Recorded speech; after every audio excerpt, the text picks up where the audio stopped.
Welcome to சிவிக்குட்டி channel. இன்றைக்கி நான் செய்ய போகிற டிஷ் என்னென்னா கருவேப்பிலை குழம்பு தான் செய்ய போகிறேன். இந்த சேனலை இப்போ தான் முதன்முறையாக பார்க்குறீங்கன்னா லைக் பண்ணுங்கள், ஷேர் பண்ணுங்கள், கமெண்ட் பண்ணுங்கள், முக்கியமாக சப்ஸ்கிரைப் பண்ணுங்கள். வாங்க வீடியோக்குள்ளே போகலாம். இந்த கருவேப்பிலை குழம்பு செய்கிறதுக்கு நான் நல்லெண்ணெய் ஒரு 2 ஸ்பூன் எடுத்திருக்கேன். 1 ஸ்பூன் சீரகம் சேர்த்துக்கிறேன், 1 ஸ்பூன் மிளகு சேர்த்துக்கிறேன்,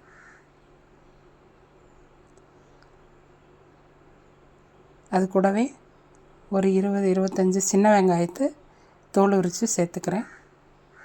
முழுசாகவே சேர்த்துக்கிறேன்,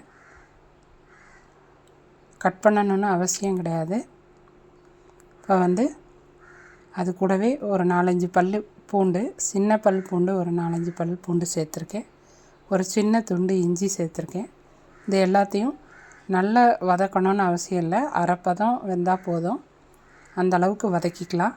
இப்போ அது கூட வரமிளகாய் 3 சேர்த்துருக்கேன். இது பெரிய மிளகாயாக இருக்கிறனால காரம் அதிகமாக இருக்கும், அதனால் 3 மிளகாய் சேர்த்துருக்கேன்.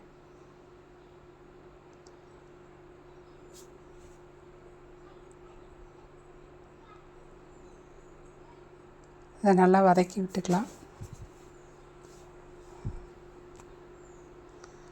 அது கூட கொஞ்சமாக தேங்காய் சேர்த்துருக்கேன். ஒரு தக்காளியை 4 கட் பண்ணி சேர்த்து வதக்கிக்கிறேன். இப்போ லாஸ்ட்டில் கருவேப்பிலையை நல்லா ஒரு கைப்பிடி, நல்லா இருக்க பிடிச்சா ஒரு கைப்பிடி அளவு சேர்த்துருக்கேன். கருவேப்பிலை நிறைய சேர்த்துக்கிட்டாலும் பரவாயில்லை, நான் இந்த அளவுக்கு தான் சேர்த்துருக்கேன். இப்போ கருவேப்பிலை ரொம்ப வதங்கிடக்கூடாது, ஓரளவு லைட்டாக வதங்கினா போதும். இதை இறக்கி ஆற வச்சு நல்லா நைஸாக அரைச்சி எடுத்துக்கலாம்.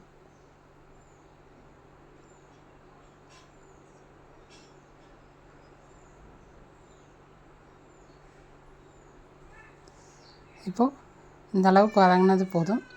இறக்கி ஆற வச்சு மிக்ஸி ஜாரில் சேர்த்து நல்லா நைஸாக அரைச்சி எடுத்துகிட்டு வந்துடுவோம். கருவேப்பிலை குழம்பு முடி வளர்கிறதுக்கு நல்லா உதவி செய்யும். அதே மாதிரி சுகர் உள்ளவங்க சாப்பிடலாம், அது லிவருக்கும் நல்லது.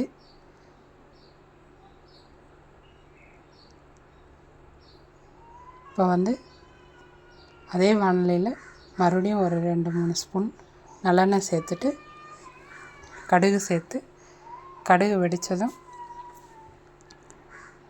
ஒரு 5-6 சின்ன வெங்காயத்தை நல்லா பொடியாக கட் பண்ணி சேர்த்து வதக்கிக்கலாம்.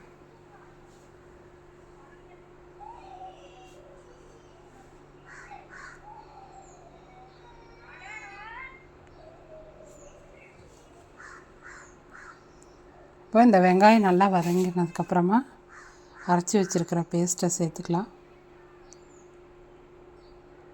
அதுக்கு முன்னாடி 1 ஸ்பூன் மல்லித்தூள் சேர்த்துக்கிறேன், கொஞ்சமாக பெருங்காயத்தூள் சேர்த்துக்கிறேன். இப்போ பெருங்காயத்தூள் சேர்த்த உடனே இந்த அரைச்சி வச்ச விழுதை சேர்த்துக்கலாம். நீங்கள் இன்னும் கருவேப்பிலை அதிகமாக சேர்த்தா நல்லா க்ரீன் கலரில் கிடைக்கும். இப்போது இந்த மிக்ஸி ஜாரில் தண்ணி ஊற்றி கழுவி சேர்த்துக்கலாம். இப்போ இந்த அளவு புளி, சின்ன எலுமிச்சங்காய் அளவு புளியை கரைச்சி அந்த சாறையும் சேர்த்துக்கலாம். இப்போ தேவையான அளவு தண்ணி சேர்த்து, உப்பு தேவையான அளவு சேர்த்து மூடி போட்டு மூடி நல்லா வேக விட்டுருவோம்.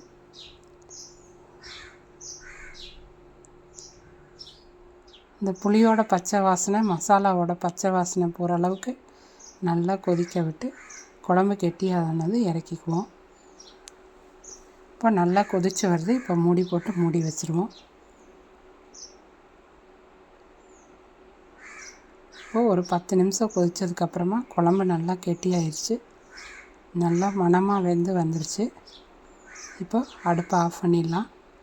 அவ்வளோதான் ஃப்ரெண்ட்ஸ், அருமையான கருவேப்பிலை குழம்பு ரெடி ஆயிடுச்சு. இது சாதத்துக்கும் நல்லாயிருக்கும், இட்லி தோசை கூட வச்சு சாப்பிட்டோம்னா நல்லா டேஸ்ட்டாக இருக்கும்.